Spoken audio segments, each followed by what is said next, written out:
السلام علیکم ګرانو دوستانو. نن به زه تاسو ته د کرکټ په هکله باندې یو څو تازه او ډېر مهم خبرونه درکړم. چې خاص کر زه به تاسو ته د رحمان الله ګوربز مینوالو ته یو ډېر د خوشحالۍ خبر ورکړم چې نن یې په کابل افغانستان کې یو په زړه پورې بیټنګ نندارې ته وړاندې کړې ده. او دې نه علاوه به زه تاسو ته دغه انټرنیشنل لوبغاړي چې کوم پاکستاني لوبغاړي په شپږیزه کې لوبه ترسره کوي دغې ته څومره پیسې ورکول کیږي فکس قیمت به زه تاسو ته په نن ویډیو کې وښیم.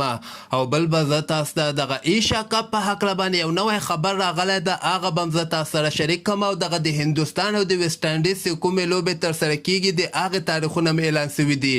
مهم معلومات در سره شریکوم. ویډیو تر اخره پورې وګورئ، په هر څه به تاسو پوه سئ. نو راځم اول زه تاسو ته وایم چې نن په افغانستان کابل کې دغه شپږیزې چې کومه ترسره کیږي د دغې پریکټس لوبه ترسره سوله چې نن لوبه کې رحمان الله ګوربز یو په زړه پورې بیټنګ نندارې ته وړاندې کړې ده. اصل کې ګوربز که موږ وګورو د ده فارم خراب ده، خو د ښه خبر پکې دا ده چې نن یې ډېر ښه بیټنګ ترسره کړی او د ګوربز فارم کې راتګ افغانستان لپاره ډېر مهم ده. دغې لوبې ته که موږ راسو هندوکش سټار اول بیټنګ ترسره کړی، یو سلو څلور شپېته رنزه ټارګټ د ګوربز دوی ټیم ته ورکړی و. بل طرف ته په دغې کې عثمان نوري 950 سنزه کړي دي او ضیا عیسی خیل بیا 1.5 سنزه کړي، مسلم موسی 4 سنزه کړي دي. خو که موږ د ګوربز بیټنګ وګورو، ګوربز په 15 بالو باندې 3 مهم رنزونه کړي دي او ډېر په اسانۍ سره په 16م اوور کې دغه 4 رنزه ټارګټ چې کوم ورکړی او دغه پوره کړی ده.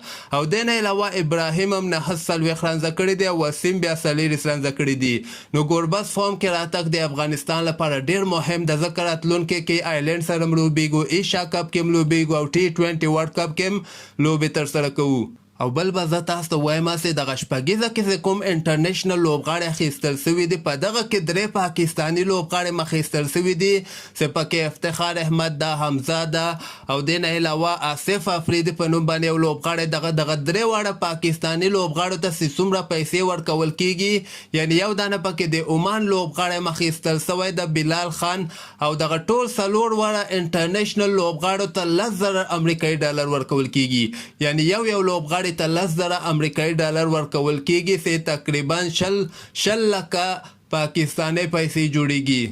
او بل به زه تاسو ته دغه ایشیا کپ په هکله باندې یو خبر درکړم چې سریلانکا کې اوس وایي حالت سم سوي دي او امکانات ډېر زیات دي چې ایشیا کپ په سریلانکا کې ترسره سي. بل طرف ته د پاکستان کرکټ بورډ چیرمن رمیز راجا هم دغه خبره کړې ده، که چېرته خبره ووټو ته ورسېږي نو موږ به ووټ سریلانکا ته ورکوو.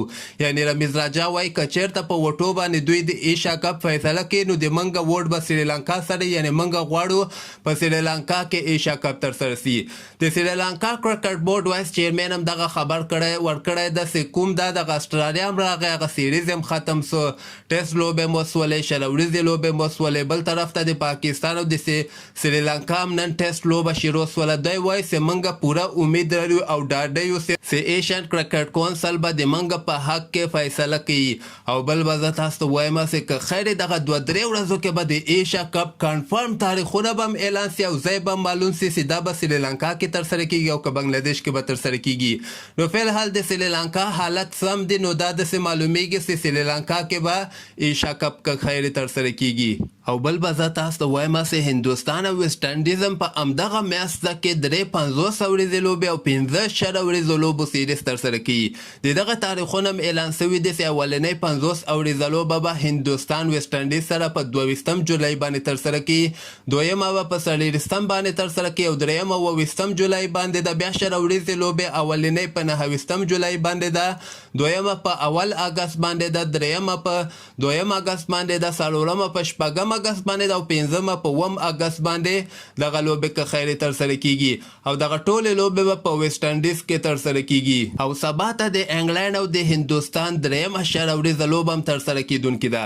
دغه لوبه که چېرته هندوستان وګټي نو د 350 ورځو لوبو سیریز به هم خپل نوم باندې کړي، او که چېرته انګلند وګټي نو دغه سیریز به انګلند بیا خپل نوم باندې کړي. دغه لوبه د افغانستان په وخت باندې غرمې ټایم کې 2:30 بجې شروع کیږي او 10 سپورټ باندې تاسو دغه لوبه لایو هم کتلی سئ. نو همدغسې تازه خبرو لپاره تاسو دغه چینل هم در سره سبسکرایب کولی سئ.